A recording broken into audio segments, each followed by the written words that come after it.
Konnichiwa, halo sahabat Jawa semua, selamat datang kembali di Japanscope Podcast Edition yang hanya ada di podcast JF Jakarta. Dan sahabat Jawa, seperti biasanya di Japanscope kita akan berdiskusi secara interaktif dan juga santai untuk membahas tentang tema-tema dan fenomena terkini tentang Jepang. Dan tema untuk Japanscope Podcast Edition kali ini adalah hubungan Jepang-Indonesia melalui sepak bola. Jadi sahabat JF, selain kemudian populer, olahraga juga dapat berfungsi sebagai media diplomasi antar negara. Dan belakangan sepak bola yang memang populer di Indonesia menjadi sebuah penguat bagi hubungan antara Indonesia dengan Jepang, baik yang terjadi dalam kerangka kerjasama antar negara maupun yang organik di dalam level akar rumput. Nah, bagaimana detailnya? Untuk itu kita sudah mengundang Mas Himawan Pratama. Halo Mas Himawan, apa kabar? Halo Mas Adi, terima kasih undangannya. Halo Bapak Ibu, teman-teman semua. Nah, sebelum kita mulai, saya bacakan short bio Mas Himawan dulu ya. Baik. Oke, sahabat JF, jadi Mas Himawan saat ini bekerja sebagai dosen sastra Jepang di Universitas Indonesia dan juga menjadi Direktur Pusat Studi Jepang Universitas Indonesia. Mas Himawan menyelesaikan S1 dan juga S2 di Universitas Indonesia dan mendapatkan PhD dari Tokyo University of Foreign Studies. Tadi ya. Mas, sebelum kita masuk ke tema, kita membicarakan tentang peran sepak bola dalam hubungan antara Indonesia dan Jepang. Mungkin bisa ceritakan dulu nggak Mas, kira-kira hubungan kultural Jepang-Indonesia itu kan semakin marak di dekade 2010-an ya kurang lebih ya. Kira-kira akan ceritakan tentang itu dulu Mas. Baik, ya seperti Mas Adi bilang, jadi yang menarik adalah kita udah tahu bahwa budaya, terutama budaya populer Jepang, itu diidentifikasi popularitasnya sangat naik sejak dekade 1990-an kan. Ini misalnya ditandai dengan penayangan anime-anime di TV nasional kita, kemudian penerjemahan manga-manga oleh penerbit-penerbit kita, dan juga tidak bisa dipungkiri barang-barang bajakan. Jadi kalau kita besar di dekade 90-an, 2000-an, kita sepertinya terbiasa mengkonsumsi budaya populer Jepang dari jalur-jalur yang sebenarnya tidak resmi. Iya. Dan itu adalah fenomena yang sebenarnya gimana ya, mau dibilang jahat juga sebenarnya kan kita nggak punya akses yang lain. Jadi maksudnya anggaplah pada saat itu kita punya resource-nya untuk misalnya beli gitu ya, tapi tidak ada yang menyediakannya. Nah, saya rasa itu adalah ciri hubungan kultural Jepang-Indonesia dari sisi budaya populer setidaknya sampai dekade 2000-an. Nah, kemudian 2010-an yang menarik tuh kok jadi banyak ya produk-produk budaya populer Jepang yang resmi. Jadi saya pertama mungkin yang sering banyak dibahas itu tiba-tiba muncul JKT48. Wah, beneran nih, bukan imitasi, bukan grup yang misalnya terinspirasi, ini memang sister group. Lalu kemudian 2010-an juga tiba-tiba kita bisa nonton anime-anime Ghibli di bioskop-bioskop kita. Kemudian disusul dengan film-film Jepang, anime-anime Jepang yang lain juga di bioskop. Salah satunya juga Japan Foundation berperan di situ ya. Terus kita kaget ya, apa nih ya? Terus kartu-kartu Pokemon yang tadinya cuma bisa dilihat gambarnya tiba-tiba bisa dibeli di minimarket di Indonesia itu, apa yang terjadi gitu kan. Kita jadi bisa melihat intensifikasi hubungan antara kedua negara di keseharian kita. Saya rasa sejak 2010-an, makanan-makanan juga demikian. Kalau dilihat gambar di sini misalnya 2015 tuh Yoshimoto Indonesia, ini berarti anak perusahaan dari Yoshimoto Kogyo, perusahaan entertainment yang berfokus di dunia komedi di Jepang. Tiba-tiba masuk ke sini gitu.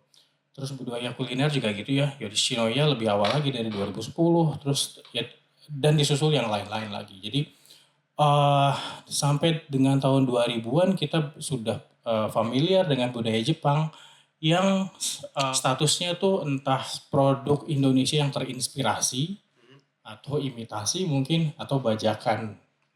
Kita terbiasa dengan itu, tapi tiba-tiba 2010-an muncul. Kemudian seiring dengan tren itu di dunia olahraga juga mulai muncul nih bentuk-bentuk kerjasama yang sebelumnya bisa dibilang tidak ada atau skalanya tidak seperti ini. Untuk sesi hari ini akan berfokus kepada sepak bola. Memang bukan secara resmi, berarti apa ya, semakin marak produk-produk resmi Jepang yang masuk ke Indonesia di tahun 2010-an gitu kan. Jadi otomatis hubungan kerjasama kultural kedua negara ini kemudian menjadi semakin kuat.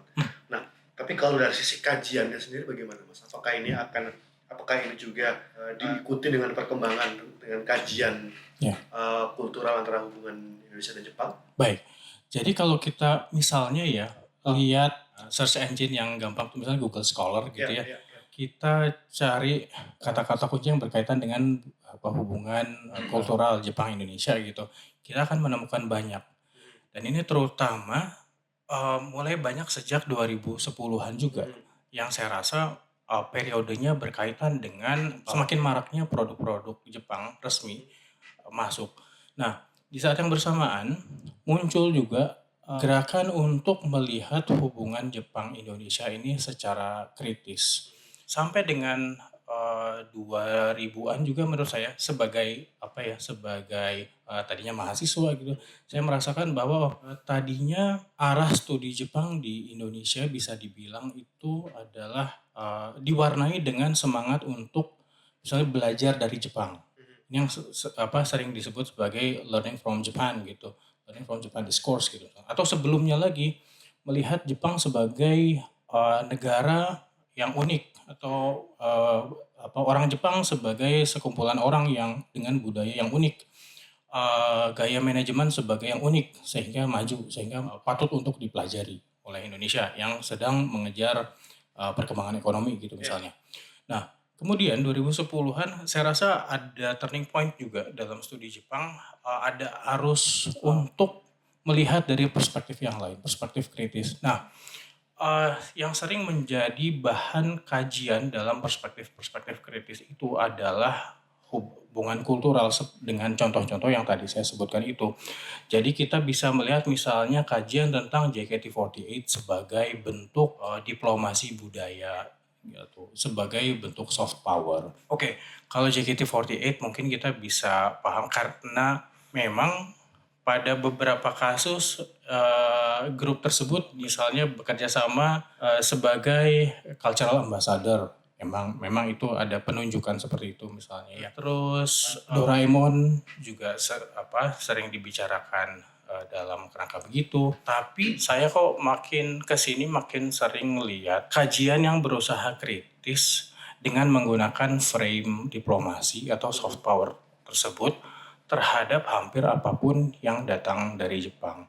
Nah, sehingga kekhawatiran saya sebenarnya kalau semuanya itu dipandang dari sudut pandang diplomasi atau soft power, kalau diplomasi itu didefinisikan secara sederhana sebagai cara-cara untuk misalnya mempengaruhi pihak lain, dan biasanya memang diskusinya arahnya begitu ya.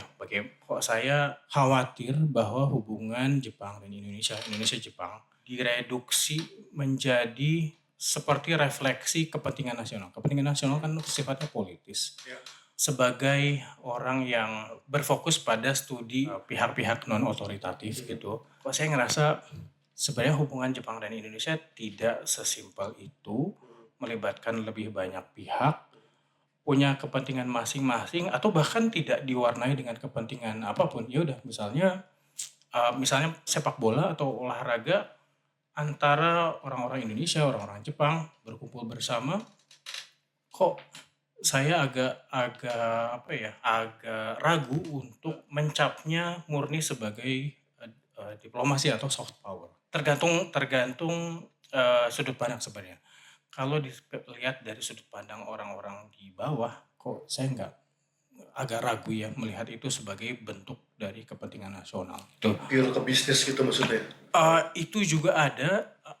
Artinya apa yang ingin saya argumentasikan pada sesi ini adalah tentang multidimensionalitas. Bahwa hubungan Jepang dan Indonesia itu harus dilihat dari berbagai perspektif dan tidak bisa hanya diasumsikan melibatkan pihak yang terbatas, dan biasanya dalam kajian-kajian yang terlalu simplistis yang diutamakan adalah sudut pandang pihak otoritatif, misalnya pemerintah gitu misalnya. Saya rasa hubungan kedua negara lebih dari itu. Jadi contoh yang ingin saya bawakan ujungnya adalah argumentasi tersebut. Hmm, hmm. Tapi kemudian kalau kita masih bicarakan tentang ini ya, kalau misalnya dalam konsep pemikiran dan konsep analisa ini gitu, kira-kira posisi dari akar rumput sebenarnya di mana, Mas? Sebenarnya kalau dianggap bahwa sama sekali tidak ada peran pihak-pihak otoritatif, mungkin itu juga analisis yang terlalu naif. Tapi melihat sepenuhnya bahwa misalnya orang-orang Jepang itu bergerak seiring dengan kepentingan nasional yang ditetapkan misalnya oleh pemerintah Jepang atau misalnya perusahaan-perusahaan besar Jepang, kayaknya terlalu mereduksi kompleksitas si Jepang. Begitu juga Indonesia. Saya punya concern seperti ilustrasikan di gambar yang saya buat ini. Saya tuh suka khawatir bahwa hubungan Jepang dan Indonesia itu dilihat sebagai satu berlandaskan kepentingan nasional. Yang satunya lagi adalah karena aktor yang dianggap pentingnya itu adalah aktor-aktor otoritatif saja dalam kajian-kajian. Hubungannya cenderung dilihat hierarkis. Hierarkis itu Jepang sebagai yang ngasih, Indonesia sebagai yang menerima.